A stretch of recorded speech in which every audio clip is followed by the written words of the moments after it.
and welcome to episode 3 of Retro Recall the PS1 Chronicles, a show where we play and rank every PS1 game ever created. My name is Jimmy, and as always, I'm here with Mike. Hello. All right, episode 3, we're playing a different kind of game this time. It's definitely a big jump, and I think that's what I'm going to like about this show is we're never going to consistently play the same genre. Jumping around from one to another is always going to add variety, which is really nice. Yeah, I mean, you've seen the schedule I created, and I tried to mix in all different kinds of genres, so we're not just playing action games all the time or platformers, because there's a lot of those kind of games. I think it'd be really nice to have them back to back sometimes because it'd be easier to compare the games. Like if we have action one time and then do action the next week, it'd be easier to compare the two. But if we're jumping from hockey to NASCAR to Metal Gear Solid, it's really hard to have that comparison between them. Yeah, and I also don't want to get sick of one genre, because as you know, there's over 1,000 PS1 games. So at the end of the day, we have so much to choose from. At this point, I'm pretty much just picking things that look interesting to me or that make sense with what's going on, things like that.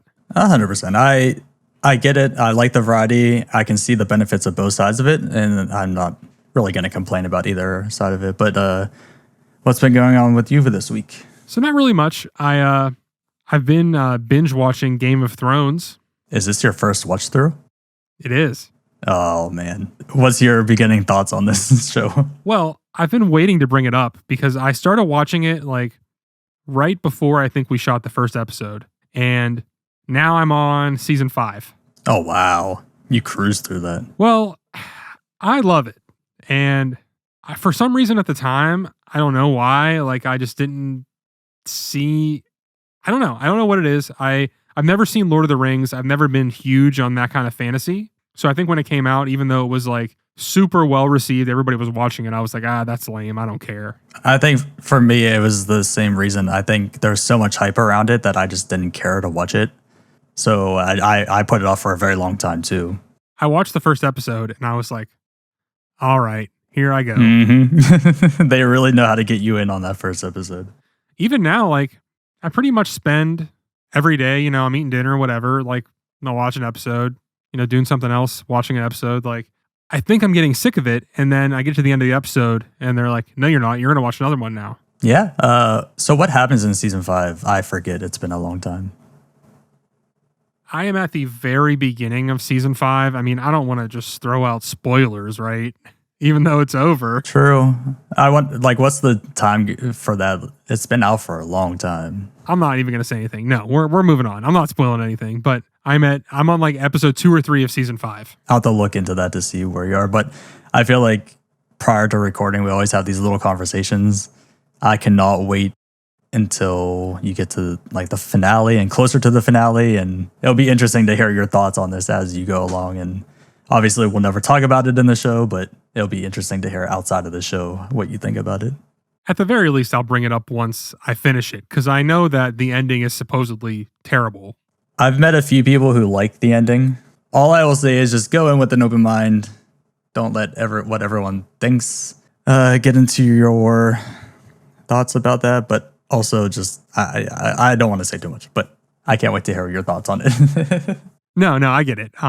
At this rate, I'll be done in a couple weeks, so I will be sure to let you know when I finish it. But other than that, I did play a little bit of Alan Wake. Oh, okay. I always get that game confused with damn it. What's the other game that has a name in it like that? I don't know. It's describe Alan Wake to me. I am literally an hour into it, so I don't really.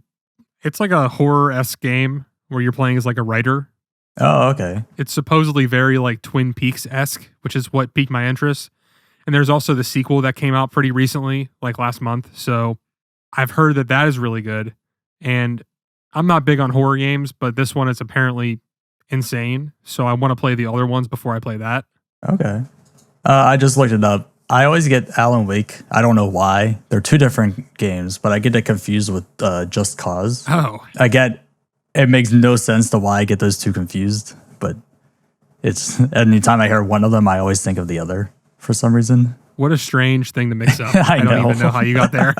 But that's cool. So it's like a thriller or is it horror based? It's more of like an action-y game, but it's got the horror setting. And I guess the new one is a straight up horror game, but it's very like you're there for like the vibes and the story and what's going on there. And that's my favorite kind of game. So I'm going to try and power through it when I have the time and then I can get to the new one, but we'll see. I was going to say, because you don't like horror games, right? No, I've never really beaten a horror game ever besides the ones we play together. Yes. I want to say I've never even touched a horror game aside from when we had to do this show. Well, we got one coming up on this new show pretty soon. I know. So I'm not looking forward to it. And the thing is because I watch horror movies all the time. So do I. And people always say, okay, you watch all these horror movies. Why are you afraid to play a video game? And I think my thought process is with a movie, you're just strapped in for the ride. You're watching it and it's fun. For a horror game, you're the one moving the character. So you have to make the decisions to do what you do. And I think that just makes it more terrifying. It is absolutely not the same at all. Like I can watch any horror movie and that doesn't bother me for the most part, but like a true horror game, I'm on the edge of my seat the whole time. I have Outlast in my game library and I've yet to ever open that game. I will never play that game. Okay. And the thing is I've watched full playthroughs of that game about 6 or 7 times. So I know everything that happens for the most part. Even watching those playthroughs multiple times, I'm still like jumping in my seat and like anxious. And I'm like, if I'm this way just watching it and I know what happens, I can't even imagine playing this game. Well, I'm the same way with Silent Hill, right? Like I've never actually played one of them, but I love the music. The music is an actual influence for me when I'm writing music. And like just the overall vibes and the story and the way everything is told, like I love it. Yep. But I just can't bring myself to actually play it. So it's going to be really interesting when we get into those types of games for this show because we both hate them. So I am actually excited to play Resident Evil because I've never, like as a kid, I had Resident Evil 1 and 2, but I was too scared to play them. Yeah, I remember watching my cousin play that, and I'll save that story for later, but especially some of the stories for Silent Hill as well that we both have when we did a test run a while back. Yeah, and I have a good story about Resident Evil 1 too, but we'll save that from when we play that game. Yeah, I've noticed a lot about that too with this show is not talking or making references to other PlayStation games because it's so easy to make parallels between stuff. And even with this episode that we're going to do today, I had to really convince myself to not talk about other stuff because of it. Yeah, it's hard to play a game in a vacuum. It just really is. And there's only so much you can do. But when I go into this, I like to evaluate a game on what it's trying to do and what it's trying to be. Right. And it's not always, okay, yeah, there's another game that's way better. That's a racing game. But you can't compare the two because they're not attempting to do the same thing. So at the end of the day, I'm taking this game, I'm playing it for what it is, and I'm trying my best not to think about any other games while I'm playing it. Right. And also a big thing I was thinking about while I was playing this one was trying to put yourself into that position of when you were younger playing this. Clearly, we have a different perspective now, so many years later, but kind of having to put, okay, I would have been a kid playing this. How would my thoughts have been during this time? Yeah. And I'm also still struggling with the ratings as far as like rating it for playing it today, because it's so easy to rate it in a way that like, oh, well, at the time it was doing this, but that's not what we're doing. We're rating it playing it now. So even right now, at the top of my notes, I have a score that I wrote down, and I am not even sure that it's going to stay where that is. I'm very curious to where the scoring's going to be when we get to that at the end. And there's reasons behind that, and we will get into that at the end as well. But I think with that, we should just jump into the episode and actually start talking about it. Yeah, we've already gone so far, so let's get into this game.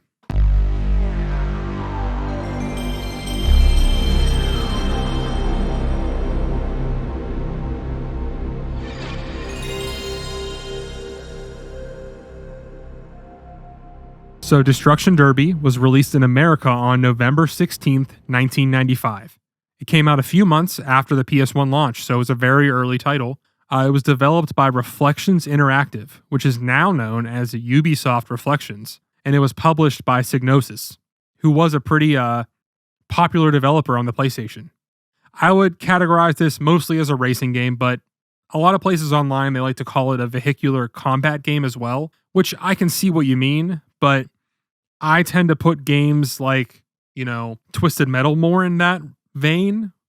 I would say this is more of a racing game with some of those elements. Yeah, it's definitely interesting to jump into this. You have the different modes, obviously.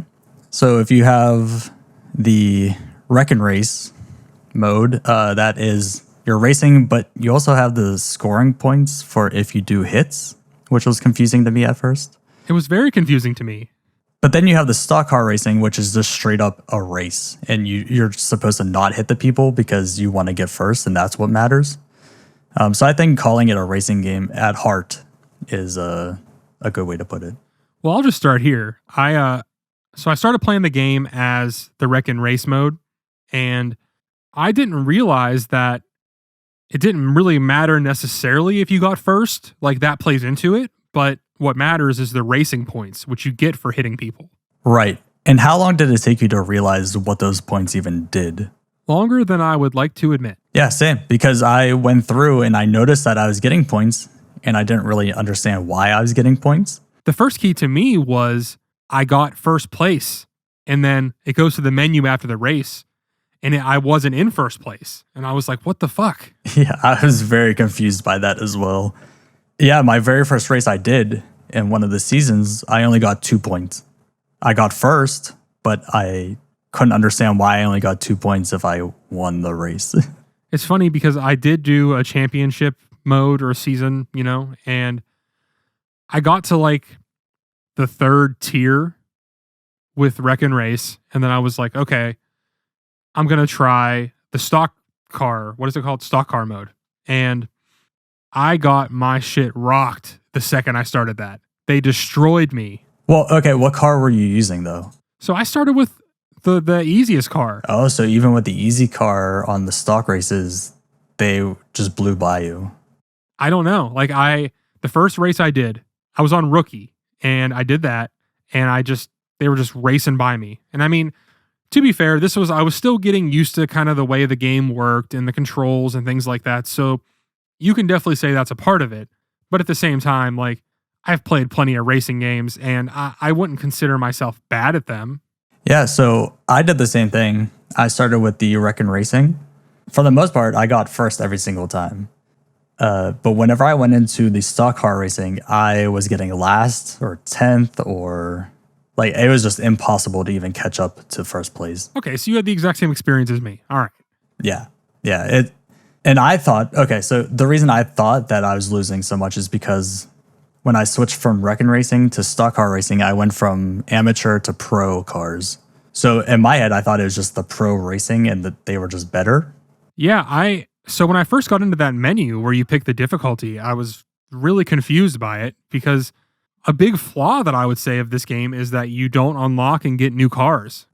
There's no car unlocking, there's no car customization, there's no upgrading your car. It's just you get a car and that's about it. So strange. For a game like this, that's like the one thing that you always have because that's your one way to progress. Otherwise, you're just racing for no reason. Or if you just had, okay, you start with the amateur car and the other two are locked. You have to do something to unlock the next one, do something to unlock the next one.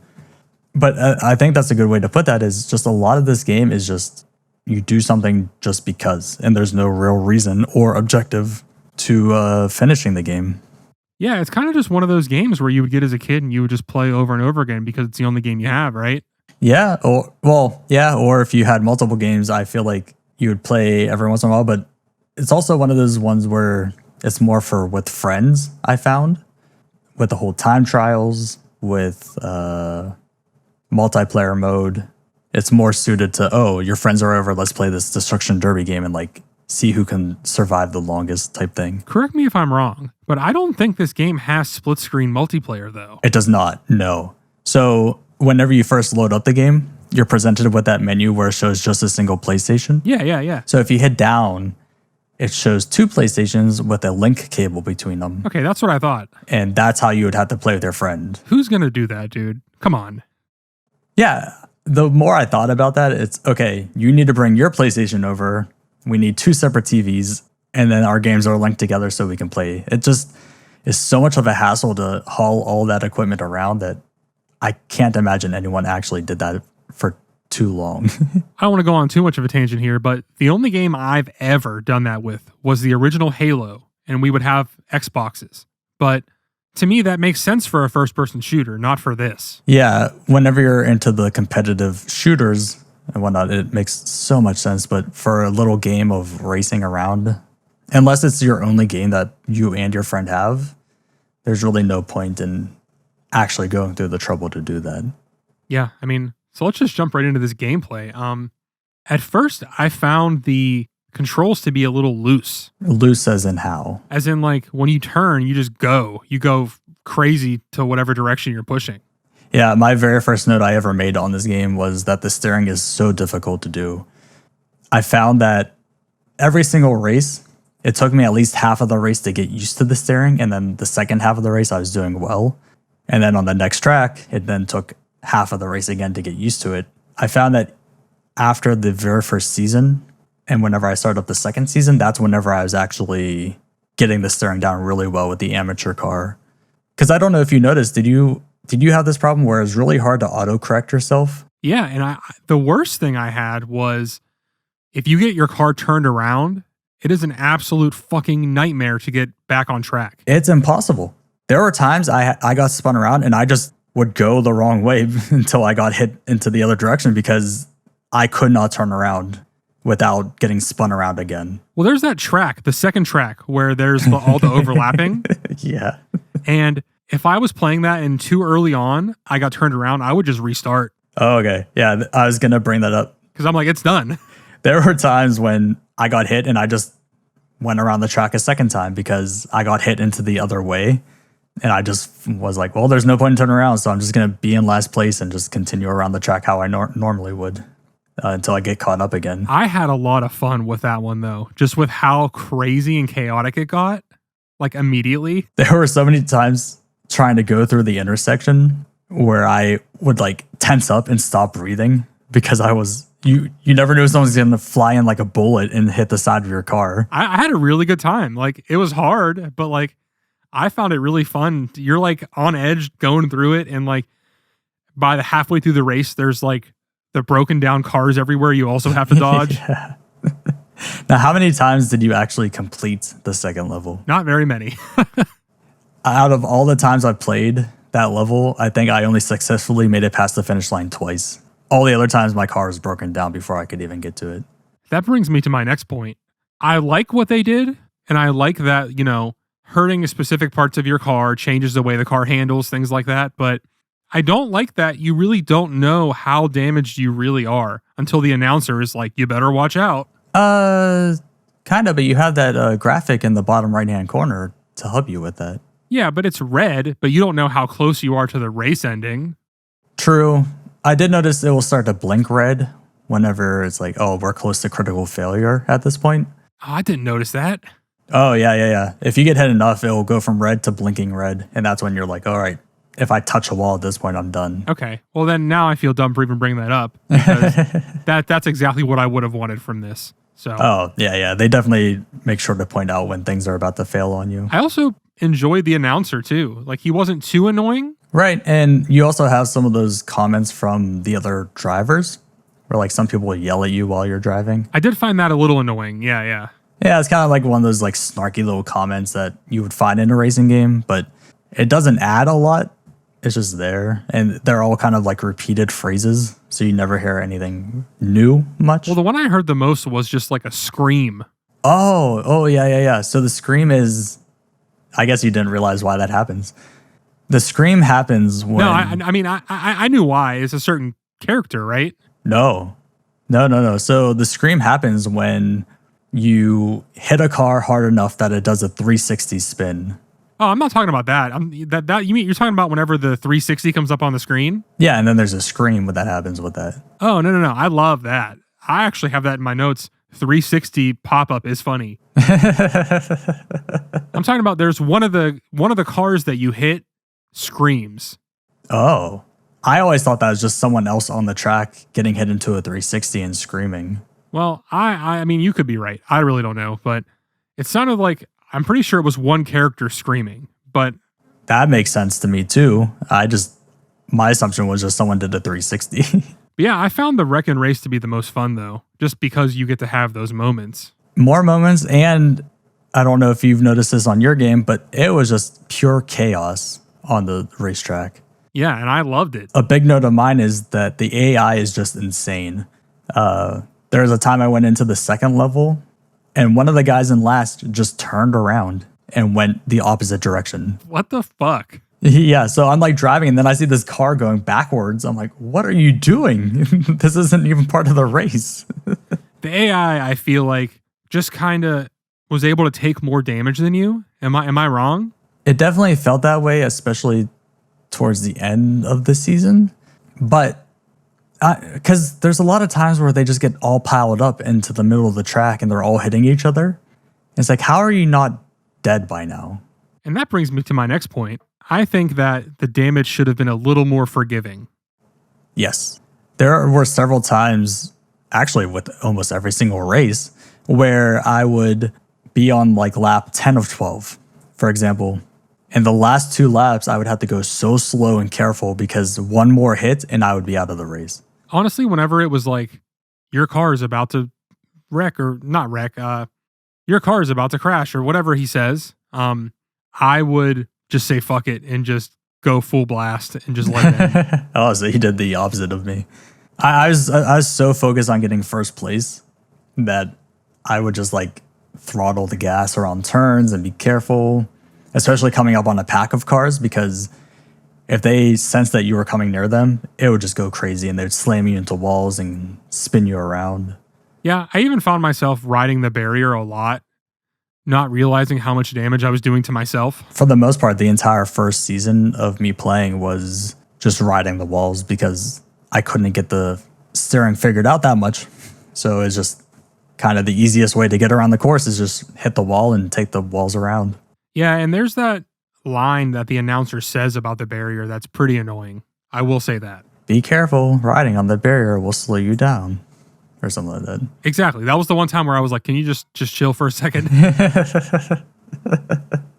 It's also very interesting too that when you're in like the stock car racing, how obviously you have more impacts, or you have impacts as well, but how cleaner they are with driving on all the courses.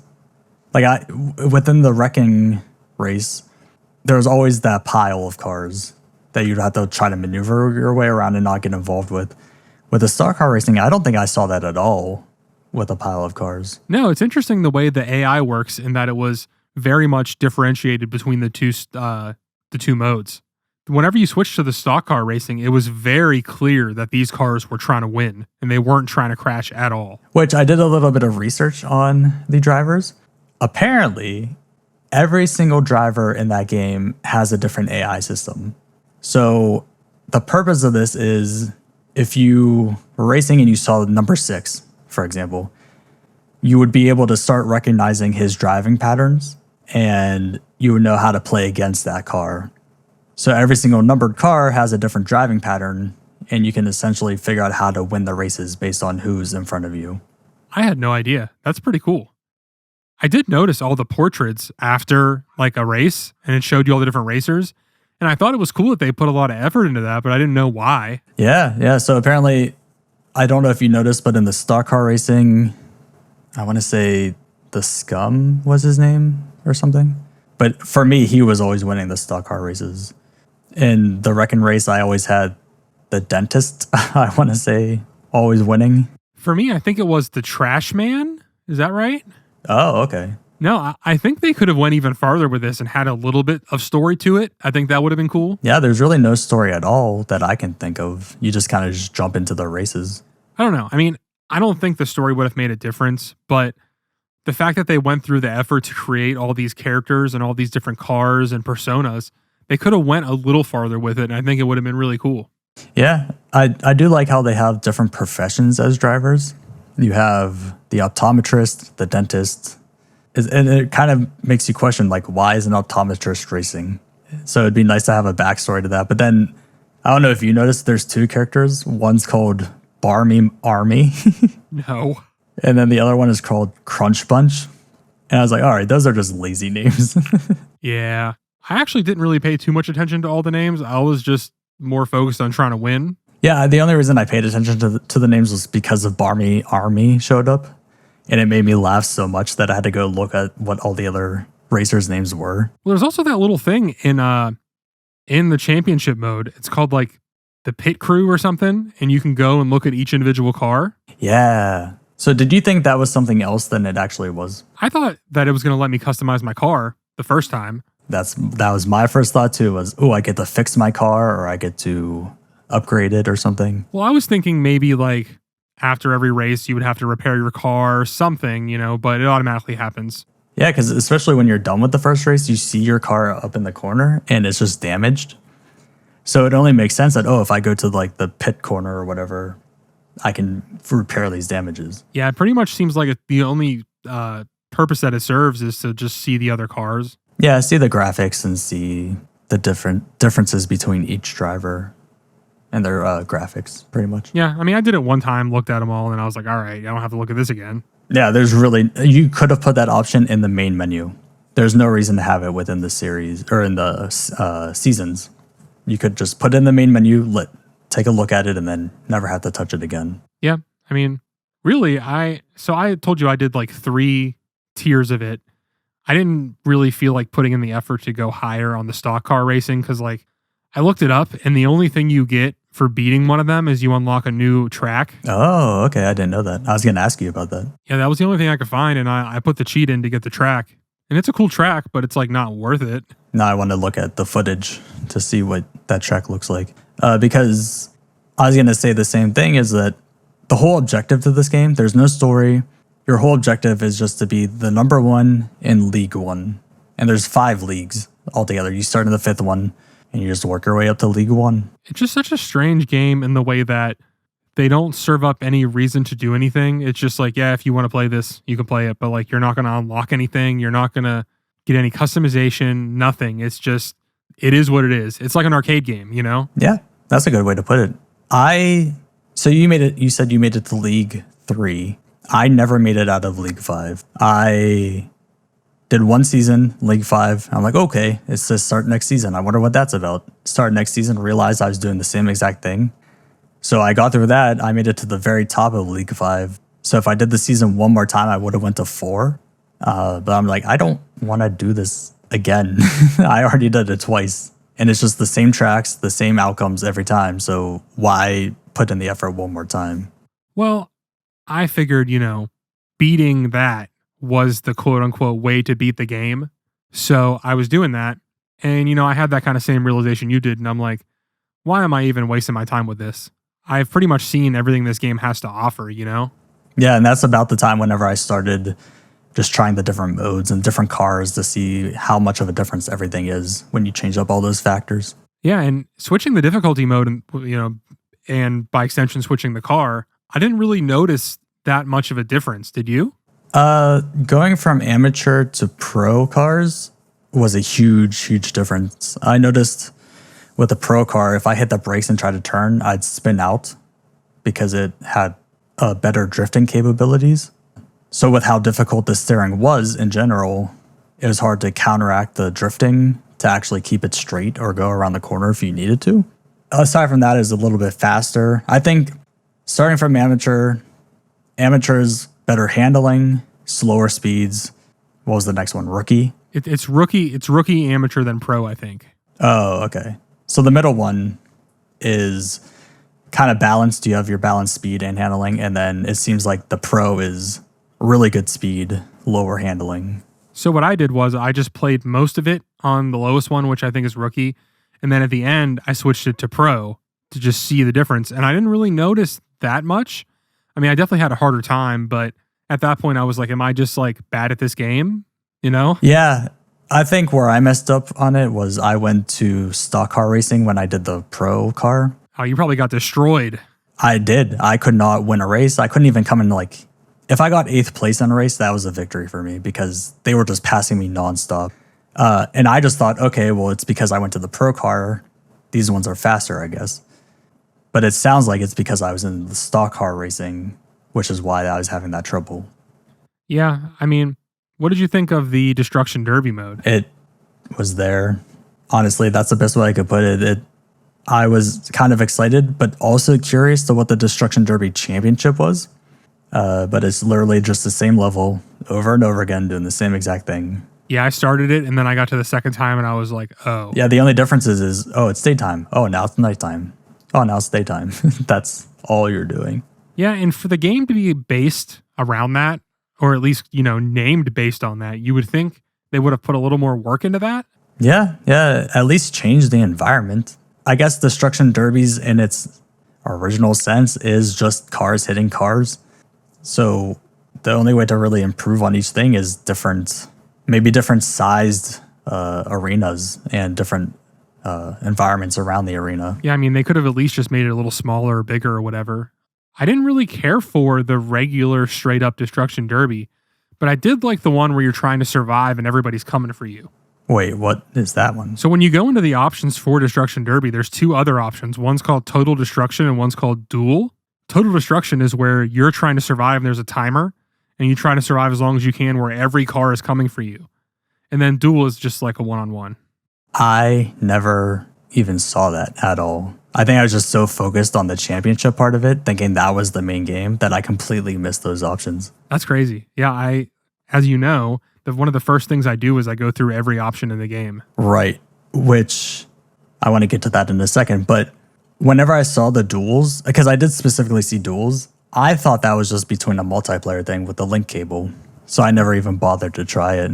Yeah, the World Destruction, I had a good time just because it's really hard and you're driving and just cars constantly slamming behind you trying to get you. That sounds really fun. I feel like that'd be a lot better than the standard Destruction Derby mode. It is. And the longest I could survive, I think, was 20 something seconds. That sounds right. It's so crazy too, because in the Destruction Derby mode, it just feels like the AI can lock onto you like a homing missile. But whenever I try to hit people, they'd just slowly get out of the way before I could hit them. I don't know if you had that same problem or not. I had that exact same problem. It feels like you're circling around to try and get somebody and they're able to just get out of the way easily. But you go the wrong direction for a second and 3 cars slam into you. Yes. The amount of times I just tried to just hit a person to get a point. I feel like I just hit the wall more times than I hit a person. I did have a good time with it, even though it was just total nonsense most of the time. Have you ever went to a Destruction Derby in person? No, have you?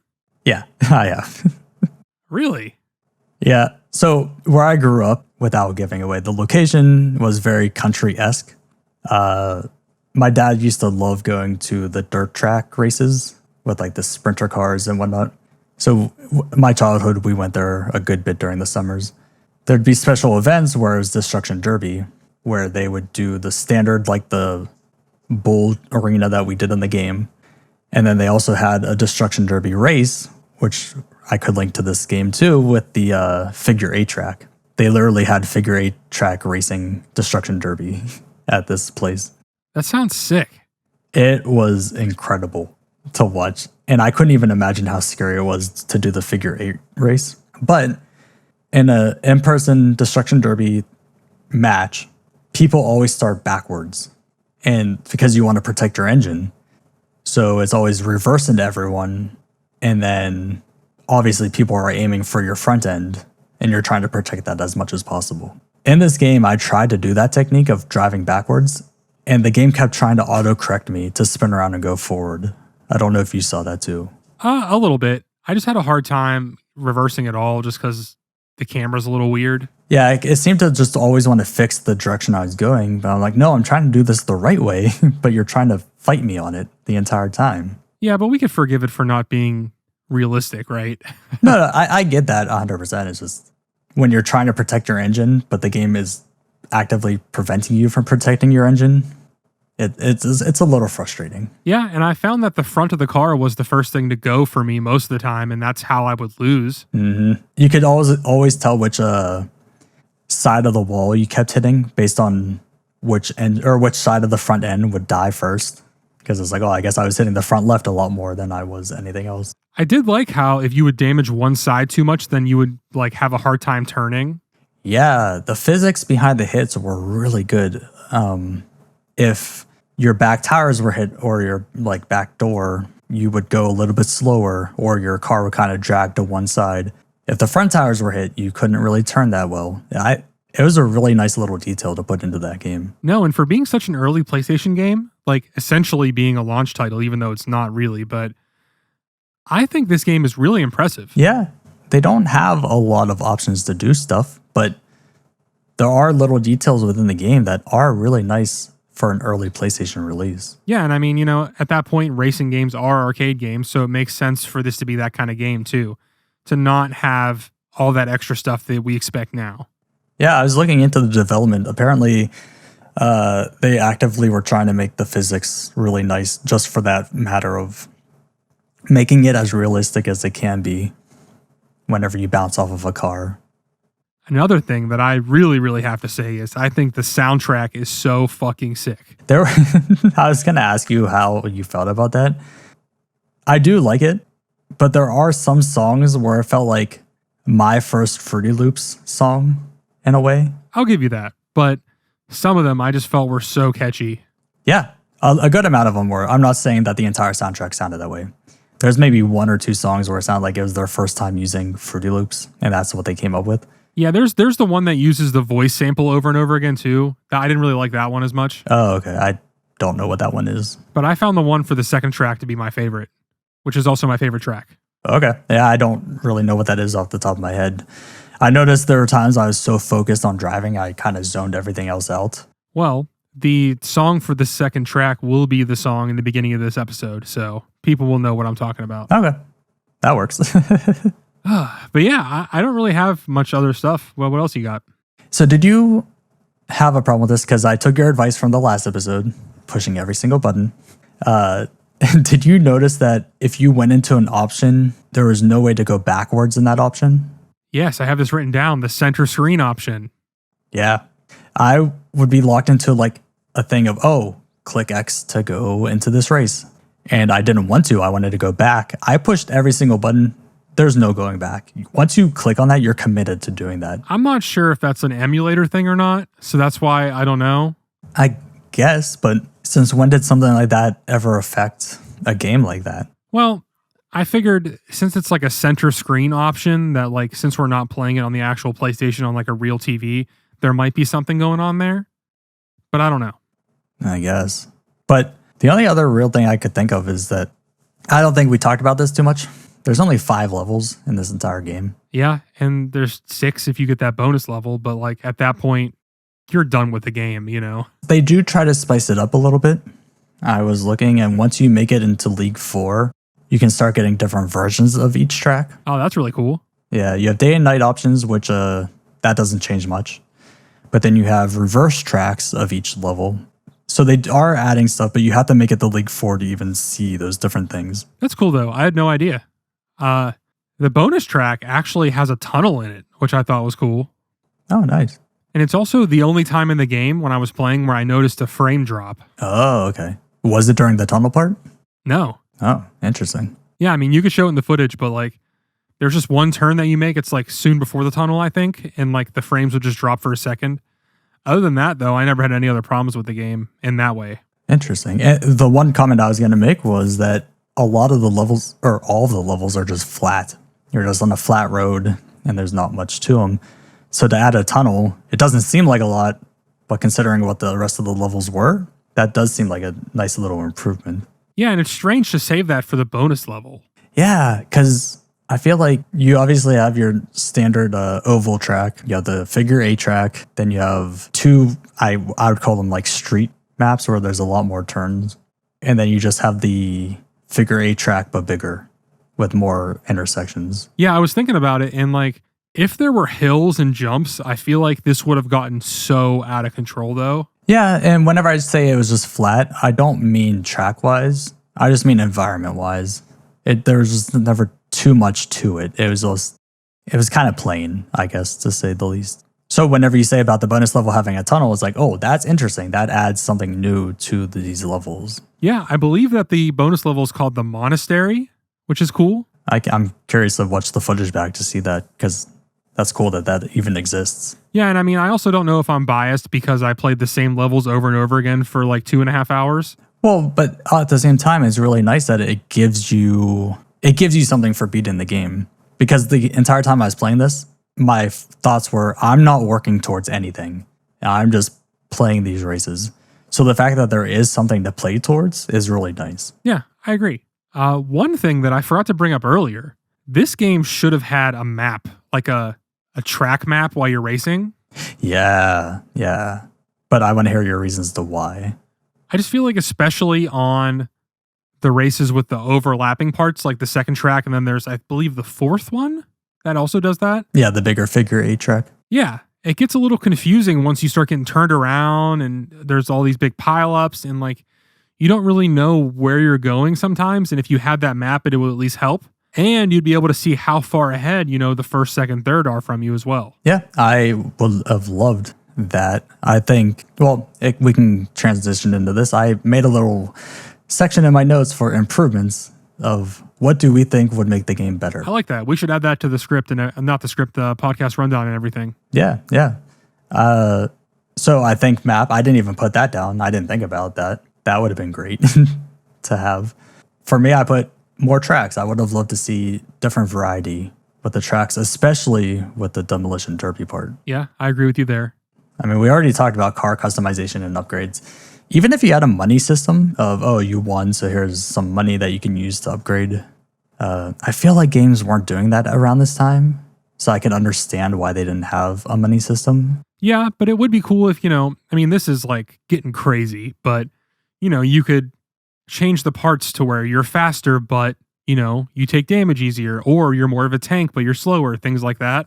That'd be cool. Or, I guess we'd be going into like Twisted Metal territory, but you could like buy armor for your car or improve the structural capability of parts. Again, this is early PS1, so I wouldn't expect them to actually do any of that. And also, keep in mind, this game has multiple sequels, so we're going to play them at some point, so maybe they will add some of this stuff. That is very true. Did you mess around with the replay system at all? A little bit. It was actually surprisingly in-depth. Oh, so you actually got it to work. Oh, you couldn't get it to work? I was pushing all the different buttons. I was like, just go, do something. I don't know what these buttons do or how to make it. I only got like the standard replay mode thing to work where it plays and it will switch to the cinematic angles automatically for you. I couldn't get anything else to work aside from that. It did keep doing that thing where it would like play for a second, then stop. Is that kind of what you're talking about? Yeah, like you would have to keep mashing it because it was only going frame by frame. Yeah, I didn't really mess with it too much. I kind of just messed with it for a second to see what it looked like and what it did. But I thought it was cool that it had options and it wasn't literally just like hit replay and it plays the replay, I mean, we should probably talk about all those little details. So I went through it, tried messing with it, and gave up after about 10 minutes. Couldn't really figure out what I was doing. Yeah, I messed with it for like less than 5 minutes, and I was like, all right, back to the game. Other improvements, I put the steering. We both commented on at the top of this episode, where it just felt like, and this is why I kind of hinted towards playing genres back to back, week after week. I'm really curious to when we get into more racing games, how that steering is, because I think back to the Gran Turismo and other racing games that I used to play a lot, and I swear the driving was a lot easier than it was on this. I'm pretty sure that Gran Turismo is more intense because it's like a simulation game, but I could be wrong. Yeah, and we'll know when we get to that. But I noticed like with the steering, I would hit a wall, bounce, hit the next wall, bounce, hit the next wall, until it finally corrected itself. Because I couldn't correct it on my own. Yeah.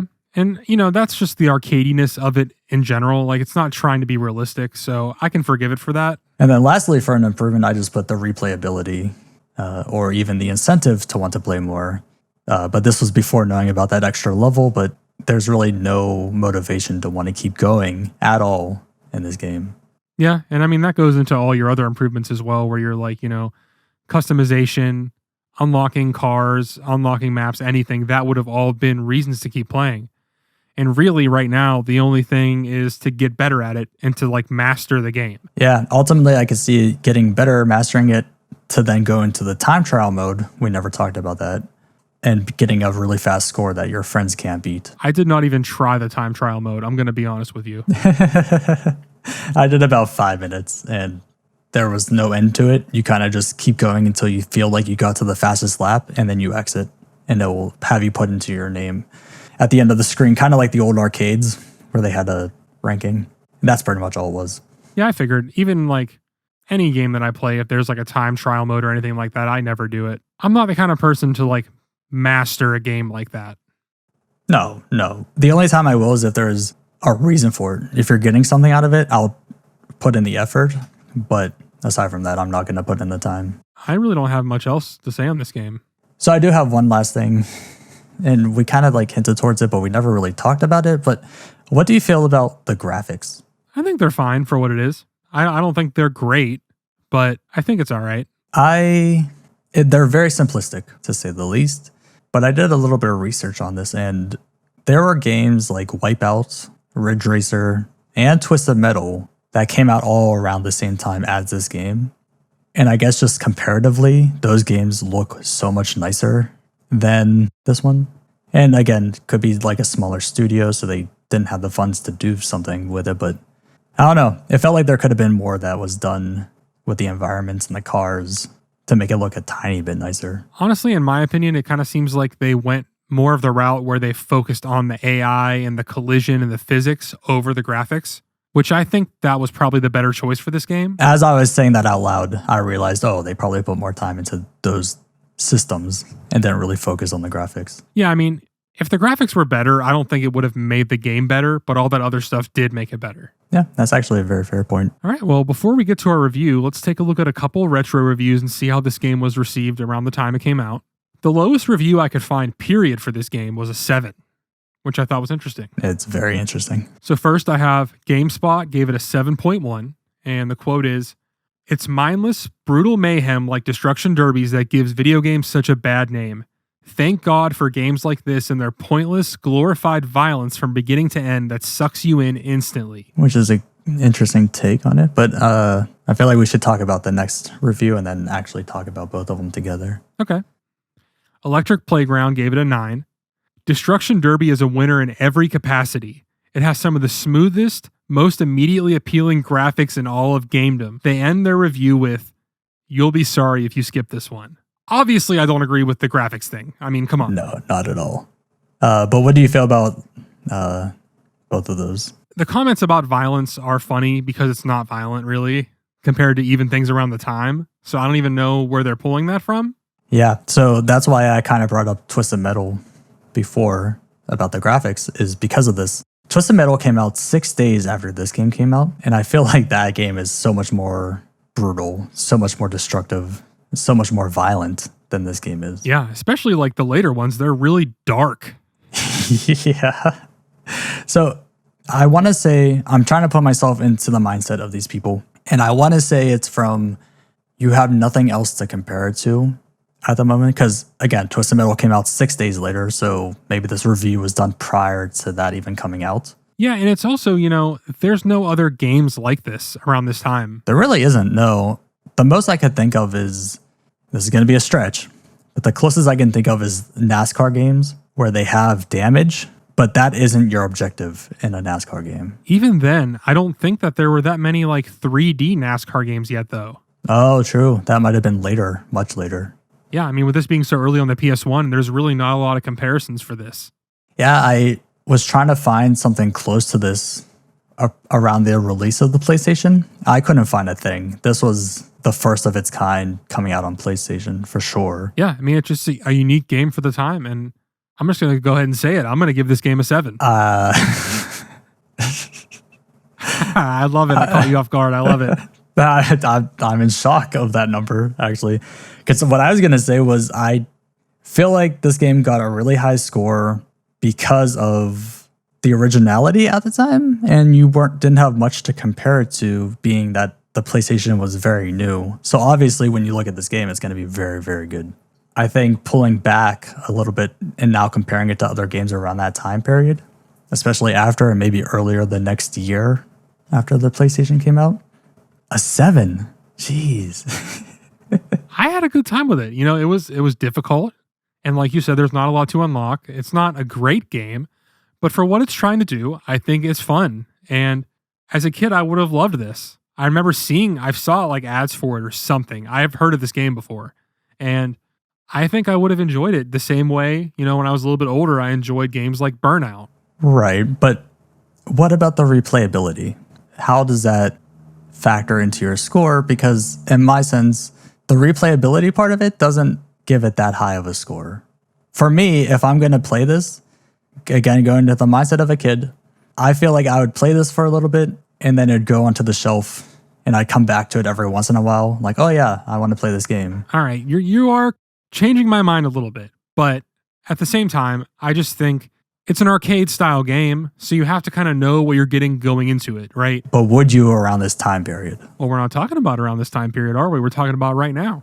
Yeah. And that's where this gets tricky because I know. That's where I'm going back and forth this whole time. Like, I know. Because you had to look at it through the lens of the time in the 90s. But then we also have to apply current eyes on this as well. I'll give you that. Like as a kid, if I would have got it, I definitely would have been probably annoyed that there's nothing to unlock or nothing cool at the end besides a level, which I probably would have never found. But at the same time, it's like now going into these early racing games, you're not expecting the things that we have now. You're expecting just some clean racing with good gameplay. And I think this has a hook and the systems to back up what it's trying to do. Well, okay, so I was trying to lay the groundwork on all of my positions on this. I felt it was somewhere between a 5 and a 6. Because like you said, wasn't a bad game. Wasn't a good game. It's kind of in the middle for me. And I was kind of just thinking of just going between the two and just saying 5.5 because I did have fun, but I also feel like there could have been a lot more we could have experienced. Like the fact that I only played it for about 2 hours and I got through pretty much everything the game had to offer and then some. That's like repeating tracks, repeating seasons. I was just done after 2 hours. And like you did on the last episode, I'm going to bring it down to a 6.5. Okay. Just because hearing all of your positions and thinking a little more, I feel like a 7 is a little high. But I do feel like this game is good enough to have over a 6, in my opinion.